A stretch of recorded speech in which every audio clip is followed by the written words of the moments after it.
Pray to Satan, pray to Satan, pray to Satan.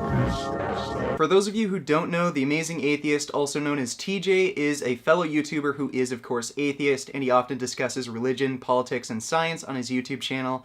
And I wanted to make this video today not only for TJ, but to also show his fans that veganism is a necessary lifestyle choice if you consider yourself an ethical person and a critical thinker who cares about the overall well-being of the planet, but also wants to contribute to the social and scientific progress of humanity. So the first reason TJ should go vegan is for climate change and water. TJ has said in many videos that he's concerned about global warming, and he often criticizes climate change deniers, and he's also shared his concerns with the availability of clean drinking water. 99.84% of our scientific papers on the subject are telling us that global warming is real, and almost all of them are saying that we are the cause. Lack of clean drinking water kills more people each year than all forms of violence, including war.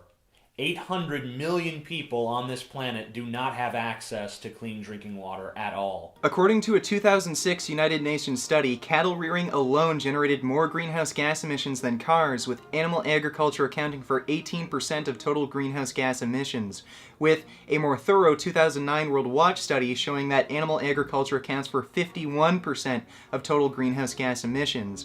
And for comparison, all transportation systems combined only account for 13% of emissions. You absolutely blast people, calling them completely fucking retarded for denying climate change. Well, the best thing you can do to reduce your global warming impact is to stop eating meat, dairy, and eggs. If you're going to claim that global warming is such a huge issue, then you have to be an example for your millions of followers and get them to make meaningful lifestyle changes. Did he say seek out?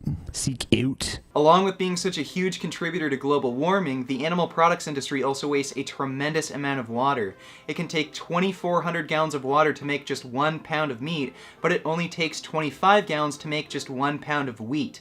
And it can take up to 2,000 gallons of water to make just 1 gallon of milk. Again, if you really do think these are serious problems and you want to do something about it, then veganism is clearly the best form of action, and you should be bringing this to the attention of your viewers and leading by example. The second reason TJ should go vegan is because he is against senseless violence. He often criticizes religious extremists for killing in the name of their god.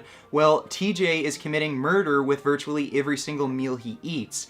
And if you're going to criticize Muslims or Christians for committing mass murder in the name of their god, then it doesn't make much sense for you to murder animals along with contributing to the environmental issues I just mentioned, just so that you can have something that you think tastes good. Seek out. Meat, dairy, and eggs also aren't necessary for our nutrition, and they are, in fact, bad for us. The president of the American College of Cardiology, Dr. Kim A. Williams, is a vegan and recommends a whole foods vegan diet for the prevention and treatment of heart disease, among other chronic diseases. The American Diabetes Foundation also found that vegans have the lowest risk of obesity and type 2 diabetes, and the largest forward-looking study on cancer ever conducted found that vegetarians have the lowest risk of all cancers combined, and those following a vegan diet have blood that is 8 times less hospitable to cancer cells compared to those following a standard American diet. There is absolutely no justification to consume animal products. It is one of the main contributing factors to global warming. It wastes water, it is undeniably cruel, and it even destroys your own health. And others in the atheist community, including Richard Dawkins, recognize how illogical and immoral it is to consume animal products. I think you have a very, very strong point when you say that anybody who eats meat has a very, very strong obligation to think seriously about it. And I don't find any very good defense. I find myself in exactly the same position as you or I would have been 200 years ago, talking about, 200 years, perhaps a bit longer ago than that, talking about slavery, where somebody like Thomas Jefferson, a man of very sound ethical principles, kept slaves. It was just what one did. I mean, it was the kind of the societal norm. Well, the historical precedent of slavery, I think, is actually rather a good one, because there was a time when it was simply the norm. Everybody did it. Some people did it with gusto and relish. Other people, like Jefferson, did it reluctantly. I would have probably done it reluctantly, and I'd sort of just gone along with what society does. But I think it's extremely hard. It was hard to defend then, yet everybody did it. And that's the sort of position I find myself in now. And I think what I'd really like to see is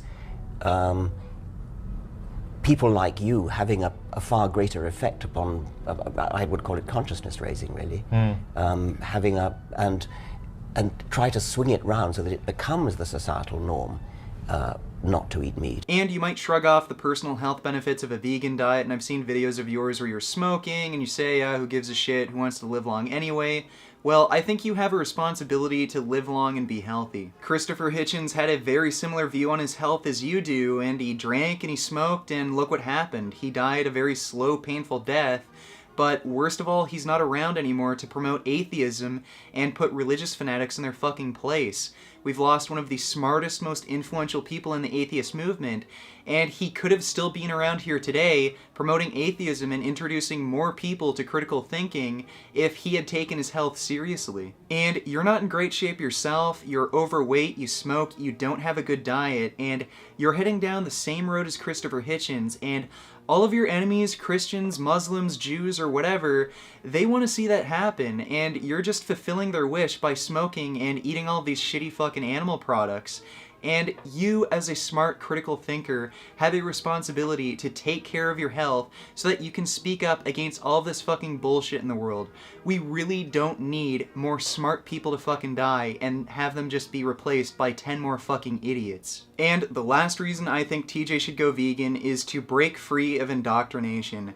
And a lot of the religious fanatics that TJ criticizes, they've been indoctrinated from a young age to believe in this magical sky wizard and pray and worship to him, and to deny any kind of science, reason, and logic, and to possibly commit horrible acts in the name of their god. Well, TJ has been indoctrinated into carnism, the belief that eating meat, dairy, and eggs is normal and acceptable, but there's nothing fucking acceptable about causing suffering and death, destroying the planet, wasting precious resources, and destroying your own health in the process. If you're against religious indoctrination, which brainwashes people and promotes hatred, bigotry, and violence, then you should be against carnist indoctrination, which brainwashes people into thinking that it's acceptable to kill animals and cause the environmental destruction of our planet. Now, with all that said, I seriously doubt TJ's going to go vegan, and it's because he's a fat, lazy, selfish, judgmental asshole, and lots of people have talked to him about why he should go vegan, and the Vegan Atheist even did a video on him, but he's still not vegan because he's a fucking dumbass hypocrite. So, fuck you, TJ. Beef. What a relief. When will this poisonous product cease? This is another public service announcement. You can believe it or you can doubt it. Let us begin now with the cow. The way it gets to your plate and how.